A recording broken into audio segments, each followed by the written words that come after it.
Hello, everyone. Thank you for joining this year's Foreign Affairs Day. I'm grateful to our friends at the American Foreign Service Association, the Dacor-Bacon House Foundation, and the Senior Living Foundation for their partnership and for making this event possible. To the retired members of the Foreign Service and the Civil Service who are with us this morning, welcome home. We're so glad you're here. And every diplomat, development expert, and foreign affairs professional joining us today, thank you for your service. Whether you've worked at the State Department, USAID, the Foreign Agricultural Service, the Foreign Commercial Service, or the U.S. Agency for Global Media, you played an essential role in American diplomacy. You've represented the United States and nations across the globe. You've advanced our national security, created opportunities for American workers, businesses, entrepreneurs, fought for the rights of vulnerable communities, protected our shared planet. By making it possible for our people to study, work, and travel abroad, and helping citizens from other countries do the same in the United States, you built bonds between Americans and people around the world. Doing this often demanded a lot of you. Long hours, missing important moments with your families, being posted in places far from your community. Some of our colleagues also made the ultimate sacrifice of the line of duty. Today, every day, we remember and honor the courage and selflessness with which they served the American people. I see that spirit of service every day across our foreign affairs agencies. I see it in the way that our workforce meets challenges with conviction and resolve. Going the extra mile to bring a crucial negotiation across the finish line. Overcoming countless obstacles to get critical aid to survivors of natural disaster. Working tirelessly to free Americans wrongfully detained abroad. Organizing a diplomatic delegation that strengthens ties with a crucial partner. Ensuring our posts around the world can open their doors and do the work of diplomacy every single day. I also see a remarkable spirit of service across so many of your careers. As administrations have come and gone, alliances and partnerships have evolved, new technologies have rewired our lives, you've provided continuity, knowledge, and guidance that's helped our institution and our nation navigate an ever-changing world.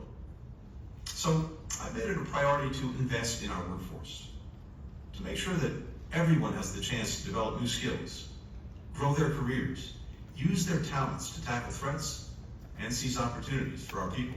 Because we may not be able to anticipate every challenge, but we know that we cannot meet them without diplomacy, or without the leadership of our extraordinary diplomats, active and retired. Indeed, that's why Foreign Affairs Day was created nearly 60 years ago. In 1965, Secretary Rusk invited retired Foreign Service officers back to this building because he believed they were what he called a great national asset. He wanted to celebrate them, to encourage them to stay engaged, to keep drawing on their exceptional knowledge and experience. Now, a lot's changed since then. This event is going to include the talents of both our civil service and our foreign service. This group has become more reflective of the country that we represent. And today, many of you can participate online, some from thousands of miles away. But one thing has stayed the same. You are a tremendous national asset. So many of you are still serving, volunteering in your communities to make them greener, sharing your regional expertise with this department, or teaching and mentoring the next generation of public servants. However you choose to stay involved, you continue to make our country and our world better through your service. Thank you, and have a great Foreign Affairs Day.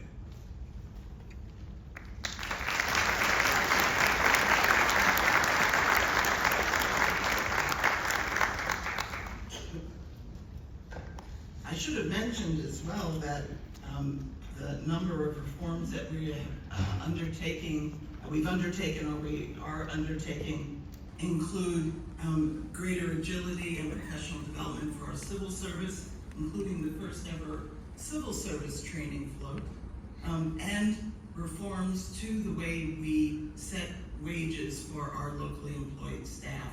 If you're like me, for years we've been frustrated by the methodologies that were used. And we're also making great strides in the way we hire and compensate our family members, because again, they bring enormous talents and skills to our mission as well. Now I'd like to invite Angela Dickey, President of Dacor and the Dakar Bacon House Foundation to the podium to award the annual Dakar Foreign Service Cup. Angela, thank you so much for the role that Dakar plays in being our home away from home.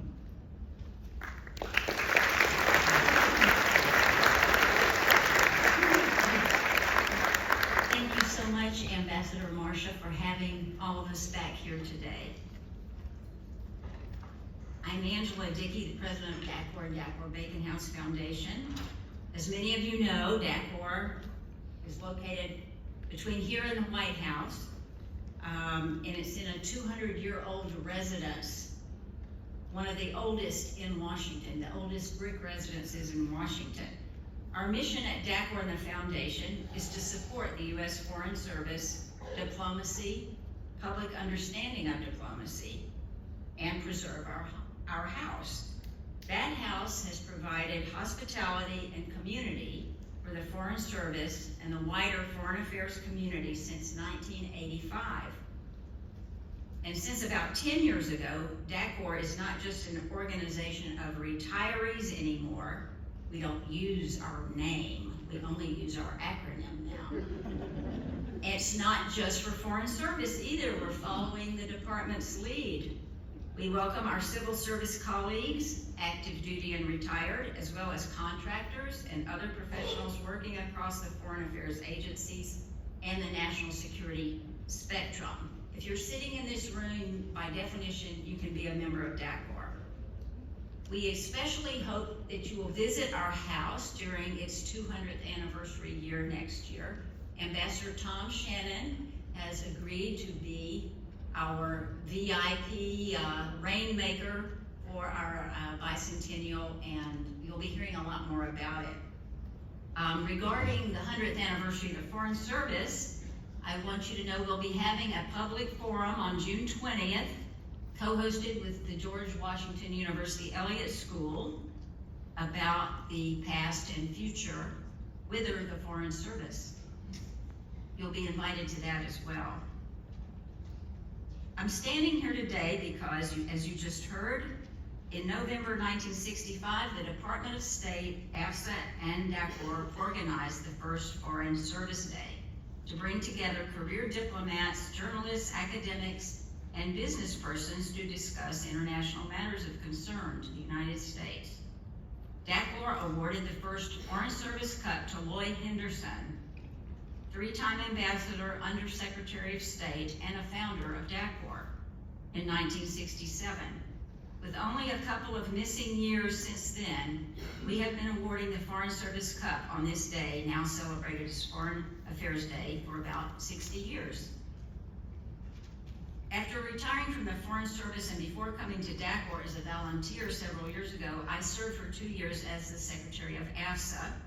And during my active duty years, I served on the AFSA board under the legendary late President Tex Harris.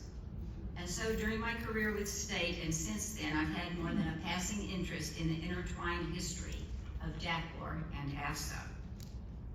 It was Dakar, for example, that persuaded Congress to authorize pensions for retired Foreign Service personnel and benefits for their widows in the days before AFSA was a union or represented retirees. Prior to 1967, AFSA never testified before Congress. It left that work up to Dakar, which had been founded in 1952 as a 501c4 members organization, precisely to advocate for the Foreign Service, and particularly its right retirees and their dependents. Why, you're saying, why do you know all this inside baseball? The reason I know some of this inside baseball is due to the person to whom we are awarding the Foreign Service Cup today. He's written all about it in several terrific books you've probably read. I should say that we choose the winner of the Foreign Service Cup from nominations from Dakarians all over the world who send in the nominations. And the nominator for this awardee was Daniel Surwer, who wrote a terrific recommendation, and I just have done the copy and paste thing. Daniel Surwer wrote to us in putting forth the name of his former boss, citing the awardee's, quote, exemplary, if relatively short, Foreign Service career, as well as his extraordinary efforts on behalf of American foreign policy in the almost 40 years since he has left the State Department. Dr. Sherwood goes on to describe how our awardee joined the Foreign Service in 1967 and rocketed to the Senior Foreign Service in 11 short years. The awardee served as Deputy Assistant Secretary of State for International Trade Policy in the Carter and Reagan administrations, when the State Department was an important player on trade. His overseas posts included Warsaw, where he directed the U.S. Poland Trade Development Center, and Brasilia, where he was Deputy Chief of Mission during the successful transition from military to democratic rule. Among many other achievements, he quietly helped arrange a major Treasury bailout when the Brazilians got into deep financial trouble. He received a presidential award for meritorious public service, as well as numerous meritorious and superior honor awards from the department. As of today, our awardee has been out of the Foreign Service far longer than he was in it. Nevertheless, he has never stopped advocating for sensible U.S. foreign policy and for the U.S. Foreign Service. His 3 books on American diplomacy are unequaled. Career Diplomacy with Charles Gillespie, published by Georgetown University Press in 2008. Commercial Diplomacy and the National Interest, American Academy of Diplomacy, published in 2004. And Voice of the Foreign Service, A History of the American Foreign Service Association, published originally in 2015, and just like yesterday, the new edition is out. I recommend it to you. It has a really great new foreword and some juicy details. Personally, I have my own worn copies of Career Diplomacy and the Voice of the Foreign Service on my reference shelf, and they're marked up and really worn and tattered. I occasionally refer to them, as I did for this presentation. Again, I refer you to the new book. You need to read the new book, or the new book of the old book, the new version of the old book. And who exactly is this chronicler of American diplomats and their daring do? That superhero is the mild-mannered Harry Kopp. As the nominator wrote, Harry Kopp has made the institutions and people of the Foreign Service come alive, portraying their challenges and work carefully and accurately, but with sympathy and passion. It is likely that more applicants for the Foreign Service know what they are getting into from Harry's Career Diplomacy than any other book. U.S. Foreign Service has been fortunate in that Harry has spent most of his free time since leaving the service advocating for it. He wrote also a wonderful piece on the Dissent channel in the Foreign Service Journal in September 2017. I recommend it. It's still very relevant. His concerted efforts over more than 3 decades merit appreciation and recognition. The Foreign Service Cup would be ideal as a tribute to someone who has never stopped trying to convince America that its diplomats are doing a necessary job well. That's what the nominator wrote to me, and I was convinced. So the draft citation, it may not be exactly as it is on the cup, so I'll go get the cup, and I'll call up Harry.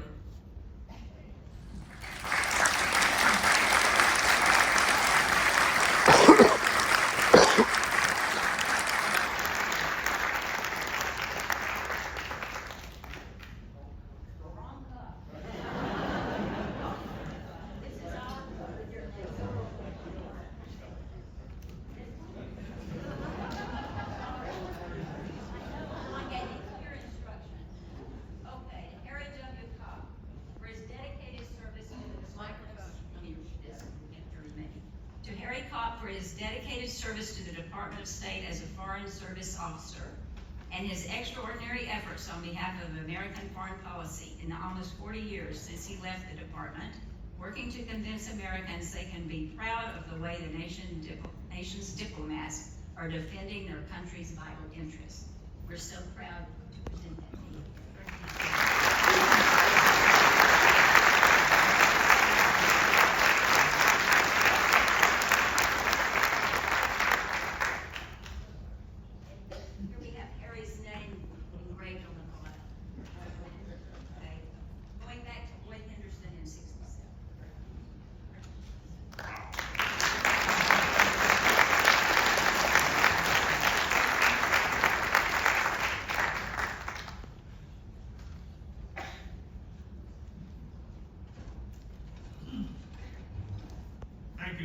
Angela, and thank you, Decor.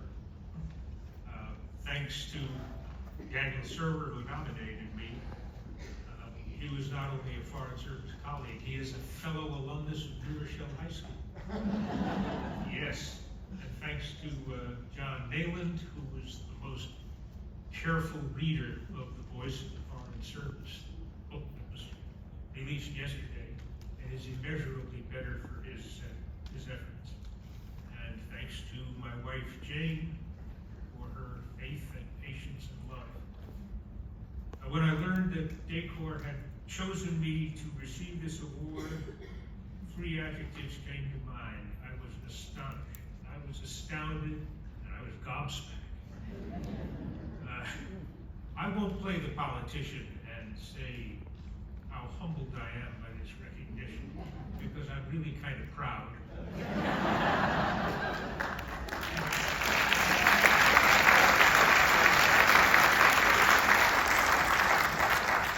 I'm not ashamed to say so. In a speech about 30 years ago, Chaz Freeman, Ambassador Chaz Freeman, said that diplomacy was a profession like law or medicine, and its practice should be restricted to those who are trained and properly credentialed. Now, I'm not so sure. When I look back on my career, I see that I learned how to be a diplomat by watching the great diplomats around me, some of whom you have probably heard of, and many of whom I expect you have not. These are Foreign Service stars like Walter Stetson, Tony Gillespie, Steve Bosworth, Eleanor Constable, Jock Shirley. Civil servants like Jules Katz, Marjorie Searing, Dick Rivers. Political appointees like Bob Strauss and Tony Motley, my great friend Tony Motley. If diplomacy is a profession, and I agree that it is, it seems to me to be an open profession, like journalism. More like journalism, certainly, than like law or medicine. The skills and qualities that diplomacy requires can be acquired in different ways. And there's no single gatekeeper, no board exam, no medical degree, nothing that excludes outsiders from trying to enter the profession and then succeeding. I think that's no bad thing. In the years after the Second World War, the Hoover Commission on Organization of the Executive Branch worried about the division in the State Department between the Civil Service and the Foreign Service. The Commission called this a cancerous cleavage. Yeah. For the next 30 years or so, reformers tried to find ways to close that cleavage. And then around the time of passage of the Foreign Service Act of 1980, that effort was abandoned. I think that was a mistake. We all know that the Foreign Service and the whole idea of non-professional public service generally are under threat. We also know that a lot of recent efforts at reform have kind of fizzled out.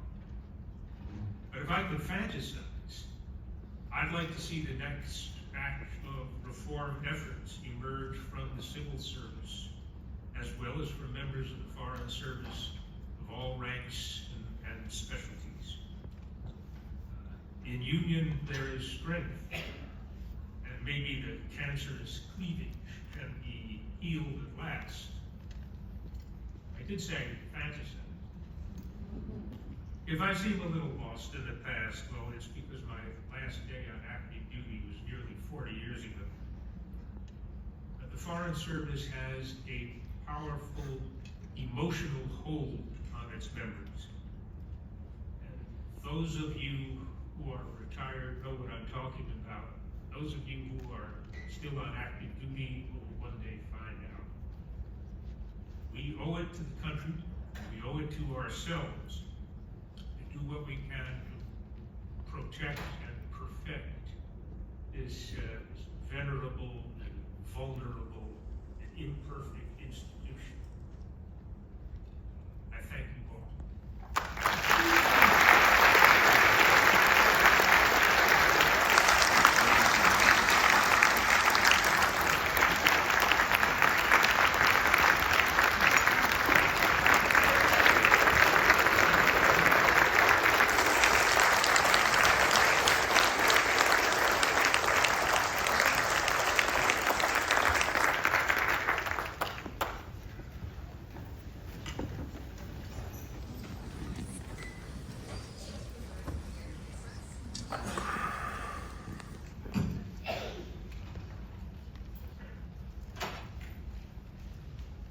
Thank you, Angela, and congratulations, Harry Kopp.